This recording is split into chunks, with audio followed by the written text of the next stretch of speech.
Shalom et bienvenue dans ce nouvel épisode de Rema Podcast. Aujourd'hui, nous allons parler d'un moment crucial dans la vie spirituelle de chaque croyant.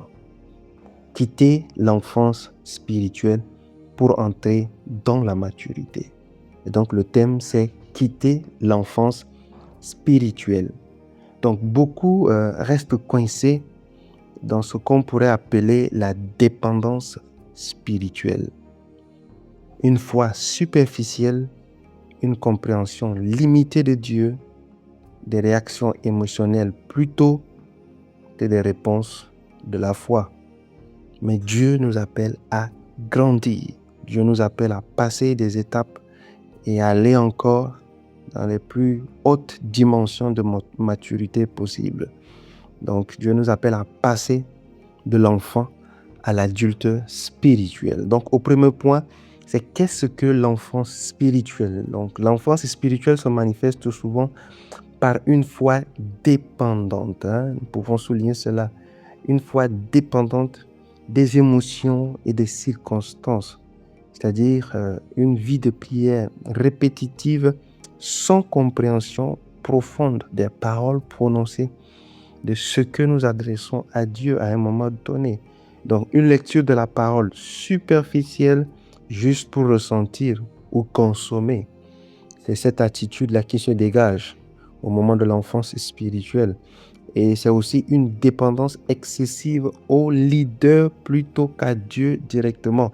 Et ce point est très très sensible également parce que l'enfant spirituel ou bien celui qui tête encore sur le plan spirituel manifeste une dépendance excessive au leader, à ceux qui le dirigent à l'église plutôt qu'à Dieu directement. Il voit l'homme, il se repose sur l'homme plutôt que sur Dieu.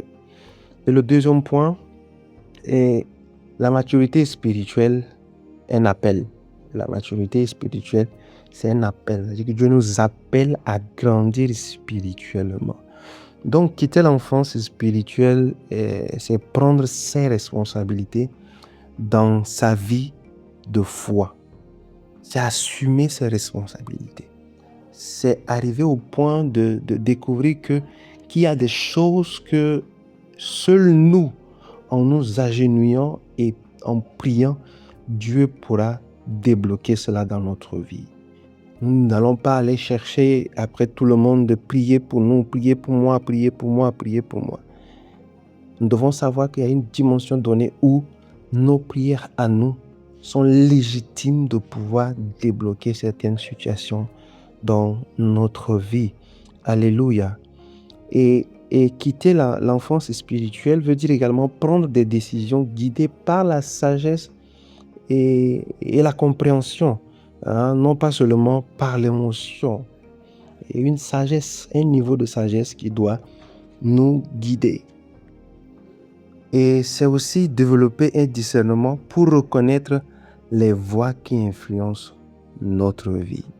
Donc, l'aspect discernement spirituel s'ajoute également à cela afin de pouvoir discerner des voix. Parce que nous écoutons en journée plusieurs voix, mais il doit être accompagné d'un discernement spirituel afin de pouvoir reconnaître toutes ces voix-là qui nous influencent, que ce soit négativement ou positivement, mais que nous sachions prendre des décisions.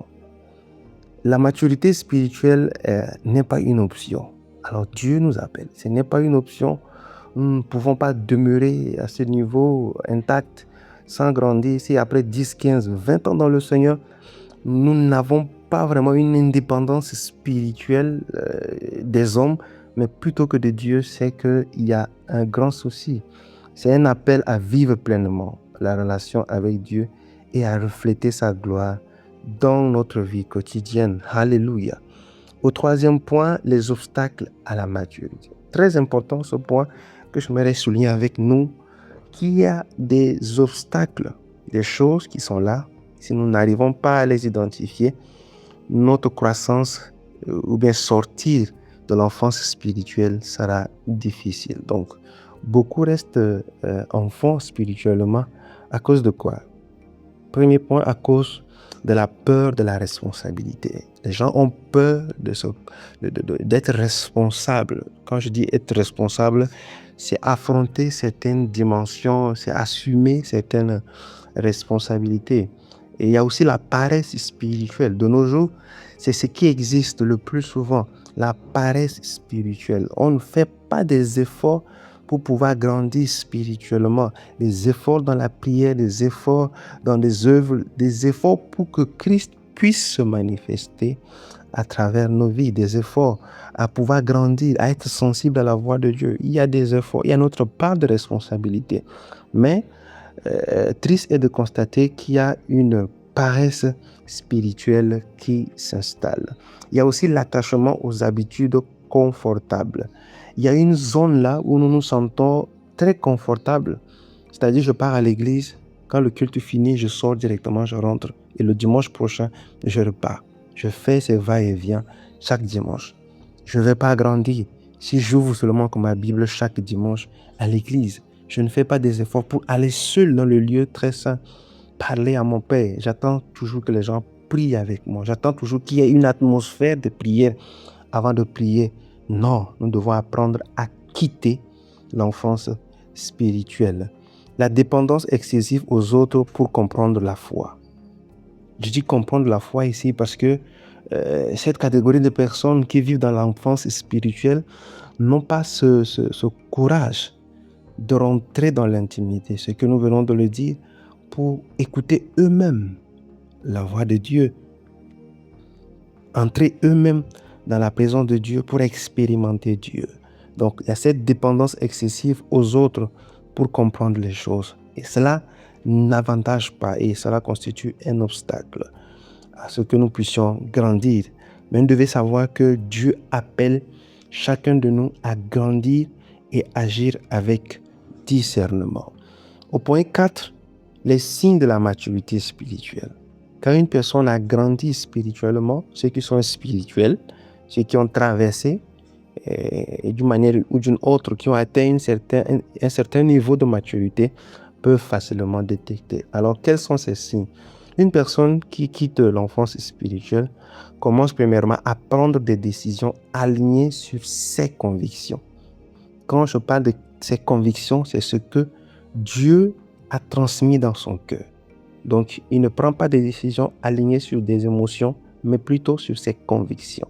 C'est-à-dire que le Saint-Esprit te convainc de pouvoir prendre le pas, de faire le premier pas, et vous le faites. Cela veut dire que vous avez atteint un certain niveau de maturité.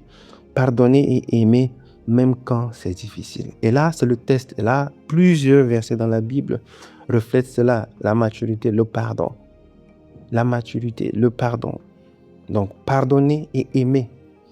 C'est-à-dire aller au-delà de ce que la chair peut nous empêcher de le faire. Pardonner ceux qui nous ont offensés. Ça, c'est la perfection de l'amour en nous. Investir dans sa croissance spirituelle de manière régulière. Vous voyez, ce point est très important parce que, vous voyez, quand il y a...